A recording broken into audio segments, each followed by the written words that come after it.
우생축이라는 제목으로 함께 말씀을 나누도록 하겠습니다. 우생축, 이 무슨 말이냐? 이 얘기를 하려면요, 여러분, 2004년에 아테네 올림픽이 있었어요. 그때 그 우리나라 여자 핸드볼이 은메달을 획득하거든요. 2004년에. 그때 있었던 그 핸드볼 국가대표 선수들 이야기를 바탕으로, 그 실화를 바탕으로 만든 영화가 있어요. 그 영화가 뭐냐? 우리 생애 최고의 순간 이란 제목을 가진 영화거든요. 그러니까 우리 생애 최고의 순간, 이거를 줄여가지고 우생순이라고 부르기 시작했어요. 그러니까 왜 그랬냐? 그 비인기 종목에 대한 관심과 지원이 없던 운동 시절만큼 그 내용의 스토리는 그 우여곡절 끝에 이 국가대표팀이 결성되고, 그 과정에서 많은 에피소드를 통해서 결국에는 그 결승전에까지 가지만 결승전에서 패배함으로 그래도 은메달을 이제 따내는 선수들의 모습을 그려낸 영화입니다. 거기서의 주인공은 그 이미 은퇴한 선수지만 은퇴한 이후에 생계를 위해서 어떻게 하냐? 이제 대형마트에서 일을 하는 그 그림으로 시작을 해요. 생계를 위해서 일을 하다가 다시 그 은퇴했는데도 국가대표로 발탁이 돼요. 그러면서 이제 새로운 선수들, 그리고 또 기존에 있던 선수들과 함께 그 여러 가지 트러블과 문제들을 해결해 가면서 그 여러 가지 그 스토리들을 내는 영화입니다. 물론 그 우리가 인생을 살아봐서 알겠지만 인생의 많은 순간들 가운데 아무래도 그 운동선수들에게 뭐 좋은 성적도 좋지만 그 패배했음에도 불구하고 그 뛰어난 경기력을 보여줬던 만큼 감독이나 이제 선수들에게 그 관중들이 엄청난 환호를 보여줬던 거죠. 그때가 아마 이 운동선수들에게는 가장 큰 행복이고 의미가 있지 않았을까, 이런 생각을 해보게 됩니다. 이 운동 경기를 우리 신앙생활에 좀 비교해 본다면, 그렇다면 이 제목처럼 우리 생의 최고의 축복은 무엇일까 고민해 보게 돼요. 우리가 치열하게 삶을 살아가게 되고 살기 위해 이런 일 저런 일 마다하지 않고, 또는 이제 자녀들과 막 발버둥 치며 사는 우리의 인생 속에 축복이 있었나? 이런 또 고민도 하게 되죠. 그럼에도 불구하고 여러분, 우리 그리스도인들에게 정말 행복했던 때가 있었다면 저는 아마도 주님 앞에 그 은혜를 딱 받아가지고 그 눈물을 흘리며 기도하고 찬양하고 예배할 때가 아닌가 생각하게 됩니다.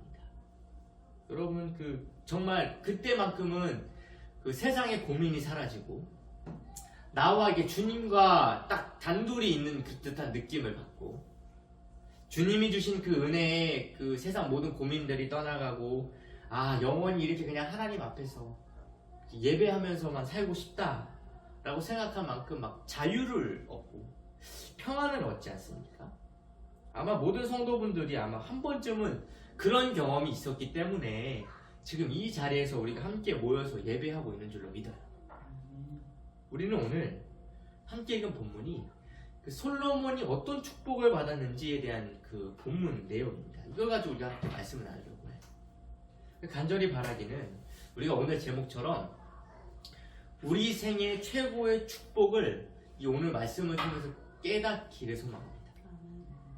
그래서 성령께서 우리의 마음과 생각 것들을 사로잡으셔가지고 하나님의 축복을 깨닫게 하시고 발견하게 되는 시간이 되시기를 간절히 소망합니다. 여러분, 첫 번째로 우리에게 주어진 축복은요, 약속이 이루어지는 축복이에요. 약속이 이루어지는 축복.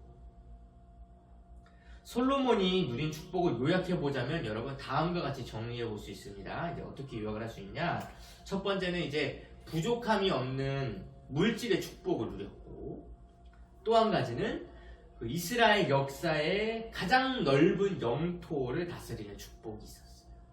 또한 막강한 군사력을 가지고 있어서 주변 국가까지 다스릴 만큼 국가적 평안을 누렸고, 또한 가장 뛰어난 지혜를 가지고 세상의 모든 이치를 가르칠 정도로 그런 앞선 지식, 정보, 문화를 가졌다고 볼 수 있습니다.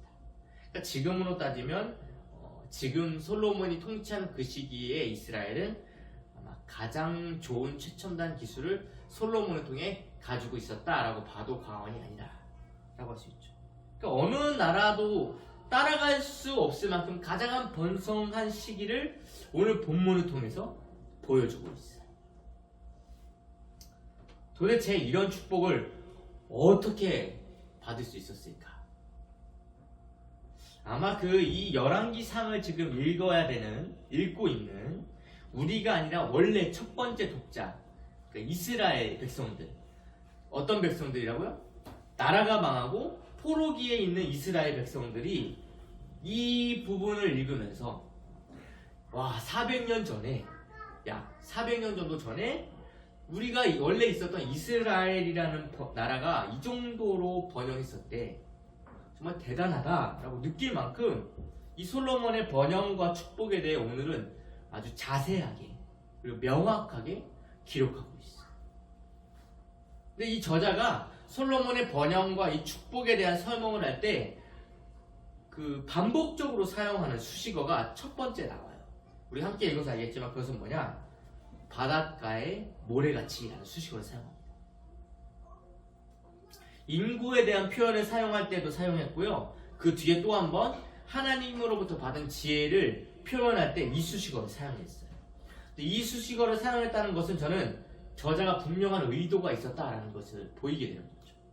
특히 바닷가의 모래라는 이 수식어는 어떤 때 쓰는 겁니까? 셀 수 없을 만큼 많은 수를 표현할 때, 그리고 이것을 사용했잖아요. 그러면 여러분 성경에서 이 표현을 사용했다는 부분을 딱 떠오르는 대목이 한 군데 있으실 거예요. 어디죠? 아브라함의 축복. 하나님께서 아브라함에게 약속하셨을 때, 먼저는 아직 자식이 없는 아브라함에게 자식을 약속하셨고, 또 솔로몬의 번영에 대한 설명을 시작할 때, 또 이 이스라엘의 인구수를 설명할 때 이 수식어를 사용하고, 바닷가의 모래처럼 많은 자녀가 있을 것이다. 여러분, 이 본문을 그대로 착용해서 저자가 사용했다는 것에 이것을 우연의 일치다라고 하기에는 조금 어렵다. 의도가 있었다라고 보이는 거죠. 그러니까 솔로몬이 많은 축복을 받은 이 축복은 결국 뭐냐? 하나님의 말씀에 대한 그 순종의 결과물이기도 하겠지만 근본적으로는 하나님께서 먼저 아브라함을 통해 이스라엘에게 축복하신 약속이었다는 거예요. 약속. 하나님께서 아브라함에게 하신 약속은 무엇입니까? 민족을 이루게 하는 것. 천하 만민이 내 씨로 복을 받게 하겠다는 약속이에요. 그리고 정말 이스라엘이라는 민족, 히브리 민족이 애굽으로부터 큰 무리가 돼서 나와요. 그리고 많은 것을 가지고 나옵니다. 그리고 가나안 땅에 들어가죠. 가나안 땅에도 들어가서 전쟁이 끝나지 않는 시대를 사사시대도 보내고 왕정시대도 보내면서 솔로몬 시대에 와서 비로소 가나안 지역을 완벽하게 다스리게 되고, 주변 국가가 솔로몬에 의해 이제 다스림 받게 되면서 오늘에 기록된 대로 1절에 먹고 마시며 즐거워하게 되는 결과를 가지고 와요. 비로소. 그러니까 우리가 오늘 읽은 본문을 자세히 보면요, 이런 축복이 쉽게 일어나기가 얼마나 어려운지를 알게 됩니다. 자세히 읽어보면. 왜냐면요, 특히 당시에 이 이스라엘 당대의 이 지역에 날씨가 매우 중요한 축복 중에 하나였잖아요. 왜냐면 그 날씨 때문에 번성하기도 하고 기근에 처하기도 하기 때문에 그렇죠. 왜냐면 날씨가 좋아야 그 좋은 결실을 많이 맺는 건 당연한 거고, 가축 또한 풍성히 먹고 자랄 수 있었기 때문에 그렇습니다. 근데 여러분, 솔로몬 궁전에 들어가는 끼니가 오늘 보니까 많은 양의 식사가 하루에 들어가잖아요. 이게 솔로몬 혼자 먹었다는 게 아니고요, 솔로몬과 함께 그 다스리는 그 지역에 음식물이 들어간다는 얘기거든요. 이것을 대략 그 신학자들은 어느 정도 분량이냐, 하루에 들어가는 그 끼니가 14,000명 정도가 먹을 수 있는 양이다 라고 분석하고 있어요. 이것이 한 달에 한 번 14,000명이 먹을 수 있는 양을 집어넣는 게 아니고요. 12지방의 그 지방관들이 지난주 말씀처럼 한 달에 30일씩을 매일매일 14,000명이 먹을 수 있도록 갖출 수 있었다는 것은 여러분 솔로몬 시대에 그 지역의 모든 땅에 소산이 많은 결실을 냈다는 거예요. 그만큼 가축들도 잘 자라고 풍성한 결실을 낼 수 있는 환경적 요소가 받쳐줬기 때문에 가능했던 거죠. 여러분 이것만 봐도 솔로몬이 받은 축복은 와 솔로몬이 너무 잘했다 이게 아니고 그냥 하나님께서 자연까지도 그냥 다 동원하셔가지고 허락하신 축복이라는 걸 알 수밖에 없어요. 이거는. 그리고 이 축복이 원래는 누구로부터 왔다? 아브라함에게 하신 약속에 대한 이행이었음을 우리는 오늘 본문을 통해 또 한번 발견하게 된다라는 거예요. 아브라함에게 아들이 주어지는 것도 하나님의 약속이었고 또한 출애굽하게 된 것도 하나님의 약속 때문이었죠. 또한 가나안 땅의 정복 전쟁을 통해서 들어가는 것도 하나님의 약속이었고 다윗이 왕이 된 것도 하나님의 약속 때문이에요. 그리고 오늘 본문에 와서 솔로몬이 전례 없는 축복과 번영을 누리게 된 것도 뭐 때문이다? 약속 때문이라는 거예요. 약속 때문. 그러니까 이 약속은 여러분 우리가 하나님께 원하는 것을 구하는 것이 아니고요. 하나님께서 일방적으로 우리에게 긍휼을 베푸셔서 하신 일방적인 약속이라는 겁니다. 여러분 우리가 이따같이 삶을 살아가면서 축복받은 사람들을 보면서 무슨 행동이 어떤 것이 저 사람으로 하여금 축복을 받게 했을까 궁금해하기도 하죠. 특히 요즘 같은 시대에 사람들은 뭘 자꾸 찾냐? 뭐 부자 되는 방법, 건강해지는 방법, 뭐 내 자녀 똑똑하게 기르는 방법, 이렇게 방법을 매우 알고 싶어해요. 그래서 신앙에도 이런 현상들이 고스란히 적용되고 있어요. 뭐 기도하는 방법, 뭐 응답받는 기도하기, 뭐 이런 것들을 막 가르치고 뭐 성경을 보는 방법, 또는 교회 지도자들은 어떤 걸 찾아요? 부흥하는 방법, 이런 것들을 찾아요. 그리고 이런 것들을 위해서 보다 나은 그 신앙생활을 위해 연구하고 노력하고 이것들을 위해서 이제 살아가고 있습니다. 근데 여러분 살아오셔서 아시겠지만 꼭 이런 방법으로 되지 않는 것이 인생이다라는 걸 또 금세 깨닫게 되죠. 그래서 이런 말들이 많이 나와요. 나도 해봐서 아는데, 이런 말들. 나도 제자를 해봤어. 나도 기도학교 다녀봤어. 나도 신학 공부 해봤어. 등등등등 이런 이야기를 하면 근데 이 이야기의 결론은 꼭 그것만이 정답은 아니다 라는 얘기를 하려고 하는 거겠죠. 근데 그렇다고 해서 여러분 이런 그런 방법들이 다 무의미하고 필요가 없냐? 그것을 말하려는 게 아니에요. 무엇을 말하는 거냐? 그리스도인은요 여러분 방법으로 사는 게 아니고요 은혜로 산다는 거예요. 은혜로. 이 은혜를 다른 말로 하면요 여러분 하나님이 우리에게 베푸신 축복, 즉 하나님께서 우리에게 주시겠다고 약속하신 것들이 이루어지는 것입니다. 이게 은혜라는 거예요. 우리의 삶은 우리의 노력이 필요한 것처럼 보이지만 여러분 이 노력의 근본적인 것들 원인을 찾아가 보면 결국 우리의 노력조차도 하나님의 은혜와 주권 안에 있음을 발견하게 돼요. 이 얘기를 왜 하냐? 솔로몬의 번영과 축복의 원인을 분석하자면 일천번제로 갈 게 아니고요 하나님의 약속 때문에 주어졌다라는 결론에 도달하게 된다는 거예요. 그러면 우리는 이 내용을 어떻게 우리의 삶에 적용하는가? 그러면 하나님의 약속이 이루어지는 게 우리에게 축복으로 오는데 약속이 무엇인지를 알기 위해서 성경을 상고하고 성령의 조명하심을 받아야 된다는 거죠. 우리가 보고 있는 이 신약과 구약은 말 그대로 옛 약속과 새 약속이에요. 오실 주님에 대한 약속이고 다시 오실 예수님에 대한 약속, 이게 신약과 구약입니다. 이것을 통틀어 성경이라고 부르는 거예요. 그래서 우리가 성경을 본다는 것, 성경을 읽는다는 것, 성경을 배운다는 것은 이 목적이 분명한 거예요. 뭐냐? 하나님께서 우리에게 하신 약속이 무엇인지를 알기 위해 성경을 배우는 거예요. 왜냐? 성경은 뭐다? 약속이기 때문에 그래, 약속. 그리고 왜 약속을 알아야 되냐? 하나님은 약속을 이루시는 분이시기 때문입니다. 그렇다면 우리의 입장에서 여러분, 약속을 아는 것이 왜 그렇게 중요한가? 여러분, 약속을 알면요, 기다릴 수 있기 때문에 그래요. 기다릴 수 있어요. 그리고 또 한 가지, 이 약속을 알면요, 약속을 지키실 하나님께 기도할 수 있기 때문에 그래요. 이게 무슨 말이냐? 우리가 항상 듣는 말. 야, 말씀 붙잡고 기도하면 하나님도 꼼짝없이 이루어주신다는 말, 아주 귀에 딱지가 듣도록 듣지 않습니까? 이 말이 뭐냐? 하나님께서 우리에게 하신 약속을 알고 이 약속 가지고 구하라는 거예요. 그러면 하나님께서 우리에게 무엇을 약속하셨는지 알아야 구하지 않겠습니까? 그래야 그거 가지고 하나님 우리에게 주시겠다고 하셨잖아요.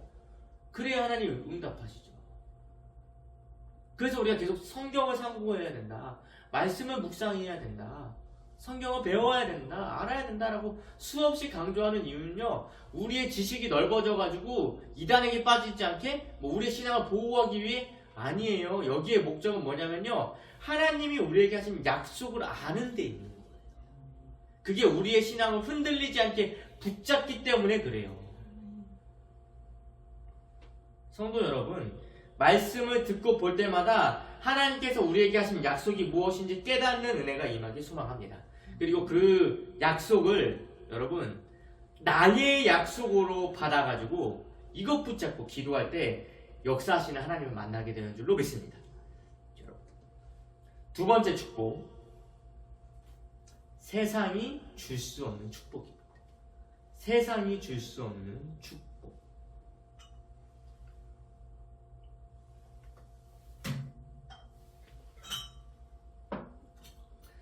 솔로몬의 축복을 읽고 있으면요, 여러분 어떤 생각이 드냐?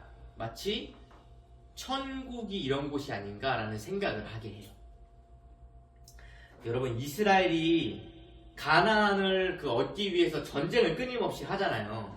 심지어 솔로몬 이전에 다윗의 시대까지도 전쟁이 끊이지 않았어요. 계속. 그런데 지금 보니까 솔로몬의 시대에 어떤 시대가 왔어요? 이제 그 땅에 사람들이 전쟁이 아니라 뭘 하게 돼요? 조공을 바치게 돼요. 그리고 그 시대에 이스라엘 역사에 전례 없는 가장 넓은 영토를 전쟁 없이 평화를 누리게 되었다고 본문이 기록하고 있습니다. 여러분, 우리가 지금 시대를 살아가면서 전쟁에 대한 소문이 많지 않은 것 때문에 뭐 그럴 수 있지라고 생각하지만, 불과 얼마 전만 해도 여러분, 세상과 전 세계는요, 영토 전쟁으로 심각한 시대였었어요. 세계대전이 일어날 때 대다수 사람들 뭐라고 생각했는지 아십니까? 아, 세상의 끝이 왔다라고 생각했어요. 종교인들, 그리스도인들은요, 곧 주님 오시겠다라고 생각했어요. 그런데 이 성경의 시대는 얼마나 전쟁이 많았겠습니까? 전쟁이 쉴 날이 없었을 거예요. 특히 이스라엘은 어떤 나라입니까? 기존에 이미 가나안 민족들이 살고 있었는데 이것이 하나님이 약속한 땅이라고 하면서 그 땅의 사람들을 밀어내는 전복 전쟁을 끊임없이 해왔던 나라예요. 그리고 여호수아 시대에 다 물리치지 못하고 남은 사람들 때문에 전쟁이 끊이지 않는 그 스토리를 어디로 끌고 옵니까? 사사 시대에 계속 반복하잖아요. 사무엘 시대까지 와서도 전쟁이 끝나지 않으면 우리가 보게 돼요. 그런데 그 시대가 솔로몬 때에 와가지고 전쟁이 그치고 오히려 이제 그 주변 나라들이 조공을 보내고 평화를 누리는 시대가 찾아온 거예요. 그뿐만이 아닙니다. 주변 나라 왕들이 어떻게 했다고요? 사람을 보내서 솔로몬의 지혜를 듣게 할 정도로 솔로몬의 시대는 쉽게 말해 태평성대를 누리는 시대였다라는 걸 오늘 본문이 알려주고 있어요. 아까 첫 번째 말씀드린 것처럼 이 본문을 읽고 있는 지금 포로가 돼서 나라를 잃어버린 이스라엘 백성들이 오늘 본문을 읽으면서 무슨 생각을 했을까요, 여러분? 아, 내가 저 시대에 태어났으면 얼마나 좋았을까. 나라를 잃어버린 우리에게 우리나라가 그런 때가 있었어? 상상조차 안 되는데? 라고 생각할 수도 있겠죠. 근데 그 모든 것이 누구의 손에 달려있다는 걸 저자는 알려주고 싶은 거예요? 당연히 하나님의 손에 달려있다는 걸 알려주고 싶은 거죠. 하나님께서 복을 내리기 시작하면 어떤 시대가 온다? 솔로몬의 시대 때처럼 세상이 줄 수 없는 평화의 시대가 오는 거예요. 그렇게 바라던 하나님 나라의 모델이 솔로몬 시대를 통해서 조금이나마 보여지는 거예요. 지금 우리에게는 또 어떤 시대입니까? 예수님께서 말씀하신 천국이 곧 솔로몬 시대를 통해 보여지는 게 아닌가 생각해 보게 돼요. 예수님께서 우리를 위해 예비하시는 그 나라, 그 하나님의 통치가 있는 나라, 어떤 나라예요? 사자와 어린 양이 함께 먹고, 뱀은 흙을 양식으로 삼아서 해함도 없고 상함도 없는 그곳이 천국이라고 우리 부르잖아요. 그것을 성경은 이사야 65장에 기록하면서 새 하늘과 새 땅이 이런 곳이다 라고 알려주고 있죠. 예수님께서도 제자들에게 분명히 말씀하셨어요. 요한복음 14장 27절에 평안을 너희에게 끼치노니 곧 나의 평안을 너희에게 주노라. 내가 너희에게 주는 것은 세상이 주는 것과 같지 아니하니라. 너희는 마음에 근심하지도 말고 두려워하지도 말라 고 말씀하셨어요. 이 말씀은 언제 하셨냐? 내가 이제 가고 나면 보혜사 성령을 너희에게 보낼 건데 성령께서 이런 일을 하실 거야 라는 이 말씀을 하는 중간에 이 말씀, 평안에 대한 말씀을 전하신 거예요. 그러니까 무슨 말씀이냐? 예수님께서 올라가신 이후에 성령 시대가 오면 성령께서 우리를 어떻게 인도하시냐? 이렇게 평안으로 우리를 인도하신다는 거예요. 그러니까 솔로몬에게 주어진 평안 또한 하나님께서 허락하시지 않으면 이루어지지 않는 평안이라는 거죠. 그런데 솔로몬에게 주어진 거는요, 잠시 있을 뿐인 평안이었던 겁니다. 왜냐? 우리는 솔로몬의 스토리를 다 알잖아요. 말년에 어떤 일이 일어나요? 하나님께 불순종함으로 어떻게 됩니까? 나라가 나뉘어지고 평안이 깨져버리잖아요. 우리가 보고자 하는 것은 뭐냐? 이 당시의 시대적 배경 속에 솔로몬이 통치하던 이 이스라엘이라는 나라가 평안을 어떻게 누렸냐? 그리고 그 평안을 어떻게 설명하냐? 포도나무 아래, 무화과 나무 아래서 평안히 살 수 있었다. 이것이 솔로몬이 잘해서가 아니고요, 하나님의 축복이 아니면 누릴 수 없는 것이다 라는 걸 오늘 저자는 강조하고 싶은 거예요. 강조하고 싶어. 왜냐? 전후로 이런 시대가 없었어요. 앞으로도 없고 뒤에도 없었어요. 그도 그럴 것이 여러분, 솔로몬이 받은 하나님의 지혜는요, 세상의 모든 이치를 깨닫게 하는 지혜였습니다. 여러분, 근데 이거는 당연한 결과예요. 왜냐면요, 이 세상을 누가 창조하셨습니까? 하나님이 창조하셨잖아요. 그러니까 하나님이 창조하신 그분께서 세상에 대해서 알려주시니 세상의 모든 원리를 깨달을 수밖에 없는 거예요. 그래서 그의 지혜를 듣기 위해 사람들이 모여들었던 것이죠. 근데 여러분, 여기서 또 한 가지는 뭐냐면, 그런 그 지혜가 있는 이 나라, 이스라엘의 나라가 만약 약했다면요, 아마 주변 국가에서 솔로몬의 지혜를 듣고 솔로몬을 차지하기 위해 전쟁을 엄청 많이 했을 거예요. 그런데 기록된 대로 어떡합니까? 마병과 군사력이 많은 것을 보면 이건 단순한 숫자가 아니라는 걸 보여주는 거거든요. 그러니까 어떤 나라든 이게 전쟁을 통해서는 그 솔로몬을 차지할 수가 없는 거예요. 그 지혜를 가져올 수가 없는 거야. 그러니까 어떻게 합니까?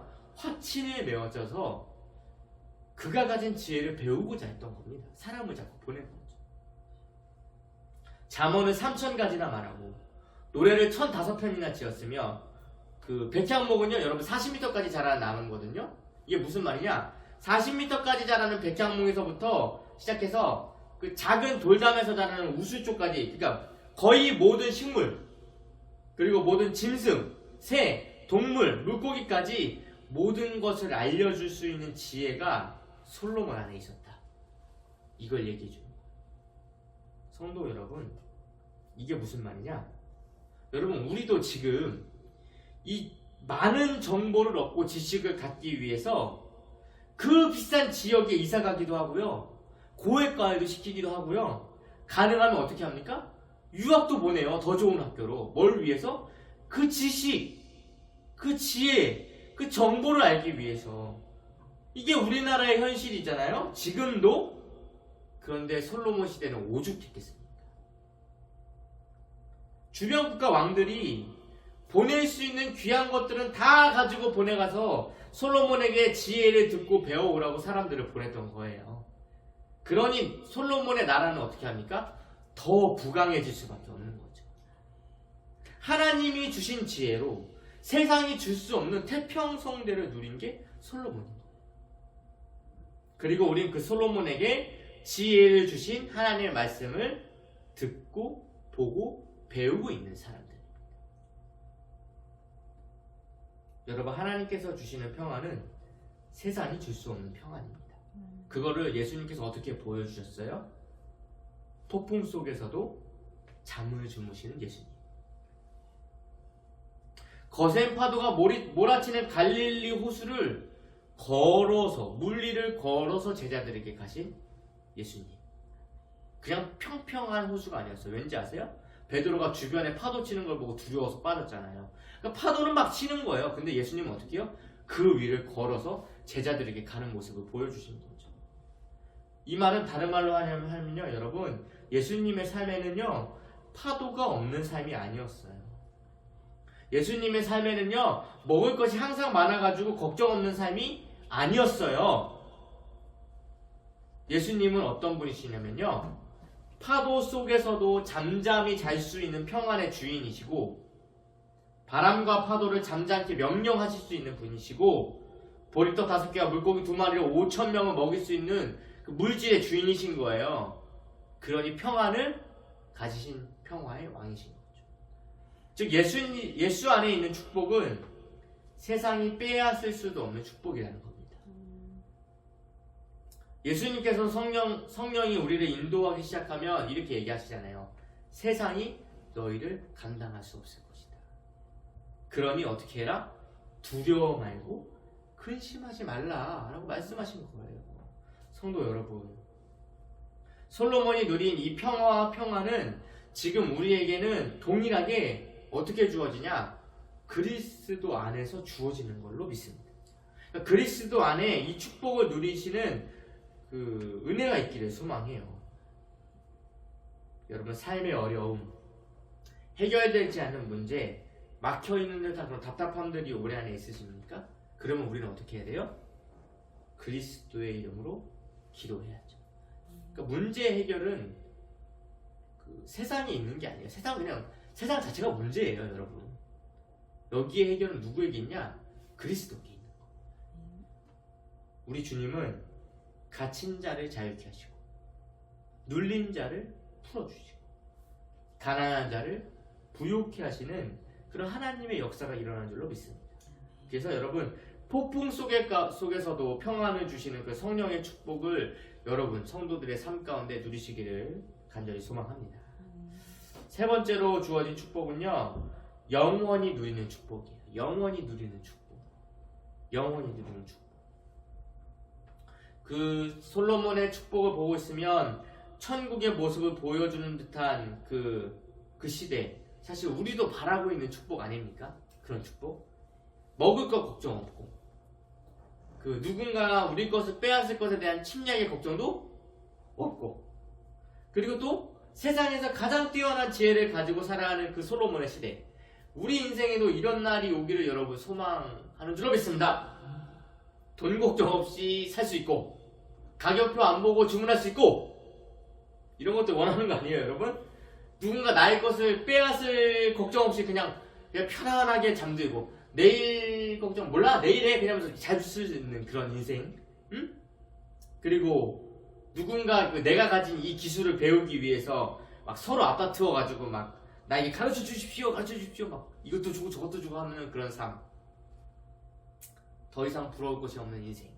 이 모두가 꿈꾸는 삶이죠. 이 말을 다른 말로 하면 어떤 삶입니까, 여러분? 우리는 뭘 원하고 있는 거냐면요, 자유를 원하는 거예요. 자유. 모든 선택의 주체가 내가 되고, 내가 기준이 되는 거. 솔로몬의 삶이 마치 그런 삶이었던 것처럼 보여지잖아요. 그런데 여러분, 솔로몬도 결국엔 그 부귀와 영화가 마지막에 하나님을 떠나면서 끝나버려요.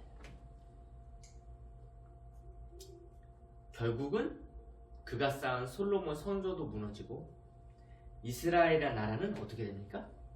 역사 속에서 사라지는 최후를 맞이해요. 찬란한 영광. 이 스토리를 모두 알고 있는 우리에겐 솔로몬의 이 영화와 축복은 하나님을 통해 주어진다라는 사실을 알게 하죠. 그리고 또 하나님이 축복하시면 막을 자가 없음을 또 깨닫기도 합니다. 그럼에도 불구하고 우리는 여전히 하나님이 아닌 자꾸 다른 곳에서 복을 찾고 있는 현실을 마주하게 돼요. 그런데 하나님은 이 역사를 통해서 우리에게 분명히 알려주고 계세요. 이 땅에 있는 그 어떤 것도 영원할 수 없다는 걸 알려주는 거죠. 오직 영원한 것은 하나밖에 없어요. 무엇입니까? 하나님의 말씀. 왕도 영원하지 않고 그 뛰어난 그 능력을 가진 선지자도 영원하지 않습니다. 또한 세상에서 가장 잘 나가고 있는 것 같은 바벨론이나 애굽, 아수르도 영원하지 않아요. 그래서 영원한 길이 우리에게 무엇인지 분명하게 보여주셨습니다. 무엇입니까? 예수 그리스도를 통한 생명이에요. 생명. 이 땅은 반드시, 여러분 반드시 없어집니다. 예수님 다시 오시면요 세상의 끝이 와요. 그러나 그것은 이제 끝이 아닙니다. 무엇이에요? 영원으로 가는 또 다른 시작이에요. 그래서 우리는 뭐하냐? 이 땅에서 영원한 삶을 준비하는 거예요. 영원한 삶을. 그러니까 예수님을 통해 비로소 우리는 영원한 것이 진짜 무엇인지를 깨달을 뿐만이 아니라 영원한 생명을 예수님을 통해 또한 얻게 됐습니다. 그럼에도 우리는 끊임없이 이 땅의 것에 마음과 시선을 빼앗겨가지고 솔로몬과 같은 어리석은 선택을 하게 돼요. 세상에서 가장 자유로운 삶을 살 수 있도록 축복받은 솔로몬이지만 그의 마지막은 무엇이었습니까? 하나님을 떠나는 거였어요.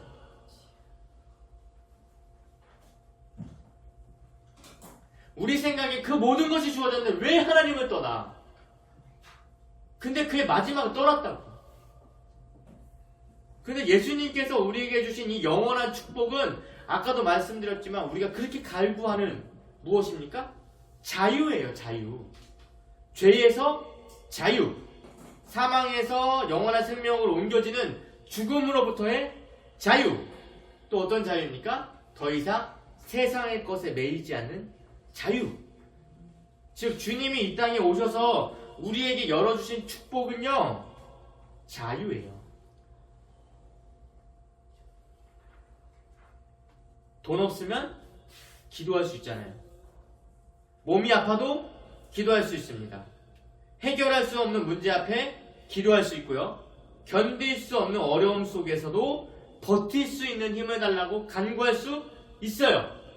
감당 못할 시험 앞에서 주님의 도우심을 구하고 주님의 구원을 간구할 수 있습니다. 이 기도할 수 있는 것이 자유예요. 왜냐? 우리는 원래 기도할 수 없는 존재였기 때문이죠. 우리의 기도가 하나님께 들리지 않아요. 가지 못해요. 왜요? 우리와 하나님 사이에 뭐가 가로막고 있었기 때문에? 죄가 가로막고 있었기 때문에. 근데 예수 그리스도를 통해서 어떻게 됩니까? 죄의 담이 허물어지고 하나님과 교제할 수 있는 자유가 우리에게 주어졌어요. 그럼에도 불구하고 우리는 이 자유를 망각하고 우리 스스로가 세상을 제물로 내 마음을 묶고 발목을 묶고 시선을 제물로 가두고 있는 거 아니겠습니까? 사단은 우리로 하여금 자꾸 세상에서 아무것도 할 수 없는 것처럼 속여요. 어떻게 속이냐? 돈 없으니까 후원 못 하잖아. 당장 나갈 돈인데 무슨 후원이야? 물질 없으니까? 그냥 우리 애들 먹을 것도 없는데 어디 나눠줘? 못 나누지. 너 아프잖아. 무슨 봉사야. 방해만 돼. 하지마. 무슨 다리도 저는 사람이 무슨 선교야. 불편하게. 가지마. 너 힘도 없잖아. 뭘 도와줘. 그냥 가만히 있어. 사단이 우리에게 그렇게 얘기해요. 그런데 베드로를 통해서 주님은 우리에게 이렇게 보여주셨습니다. 은과 금은 내게 없거니와 내게 있는 이것을 내게 주노니 나사렛 예수 그리스도의 이름으로 일어나 걸어라. 우리에게 주신 게 뭐예요? 그리스도의 이름 아닙니까? 우리에게 주신 축복이 뭡니까? 그리스도의 이름 아닙니까? 진짜 축복은 솔로몬이 받은 물질도 나라도 군사력도 지혜도 아니에요. 그 많은 재물과 평안을 가졌어도 솔로몬은 결국 어떻게 했어요? 하나님을 떠났어요.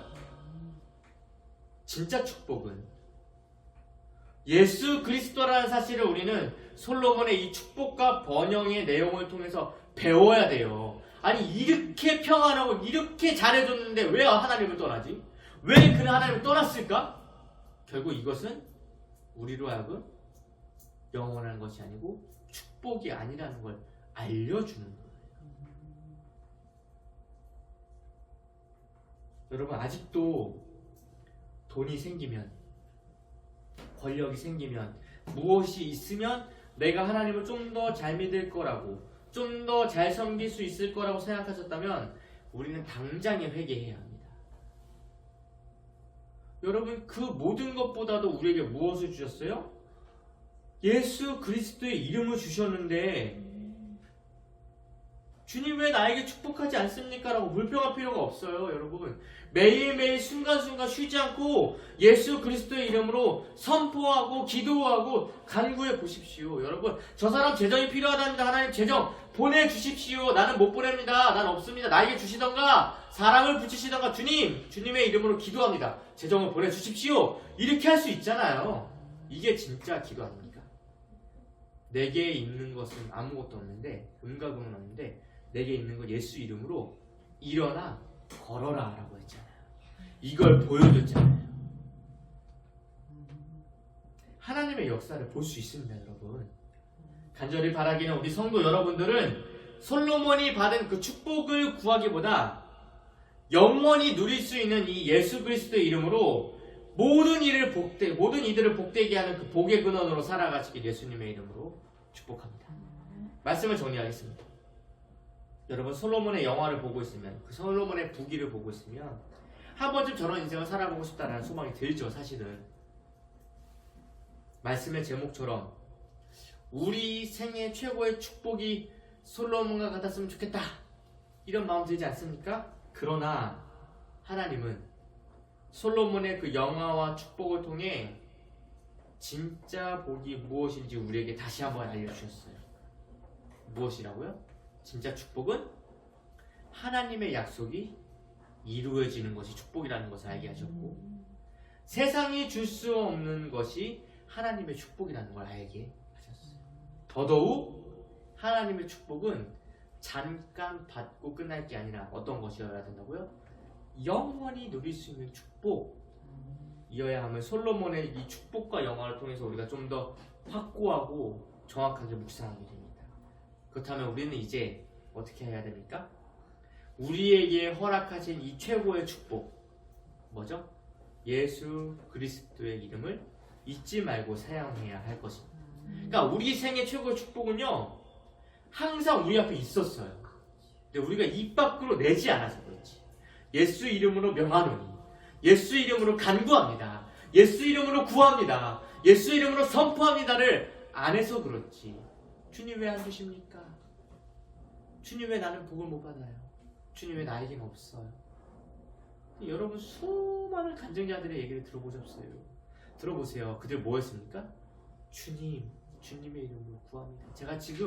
제가 할 수 있는 건 기도밖에 없습니다. 하나님이 또 그런 상황으로 몰고 가셨어요. 왜요? 그래야 예수 그리스도의 이름에 능력이 있음을 깨달을 수 있기 때문에 그래요. 여러분 우리가 할 수 있는 게 없는 게 아니에요. 우리는 할 수 있는 가장 좋은 걸 놓고 하지 않았던 겁니다. 우리는 우리 입으로 수백 번, 수천 번, 수만 번 남들을 축복하고 나를 축복할 수 있어요. 근데 우리는 이 입술로 어떻게 해요? 아유 왜 안 돼? 어떻게? 난 왜 이래? 왜 난 왜 이래요? 난 주님을 찾는데 주님 나를 축복하십시오. 열어주십시오. 풀어주십시오. 열리게 하십시오. 들어오게 하십시오. 나가게 하십시오. 넘치게 하십시오. 할 수 있는데 주님 없어요. 안 돼요. 어떻게 해요? 뭘 어떻게 합니까? 주님은 우리에게 가장 축복받을 수 있는 예수님의 이름을 줬는데 말이죠. 아멘. 반드시 기억하십시오. 그래서 우리 오늘 예수 그리스도의 이름을 통해서 우리에게 자유를 허락하신 이 축복을 누리시길 예수님의 이름으로 권면합니다. 기도하겠습니다.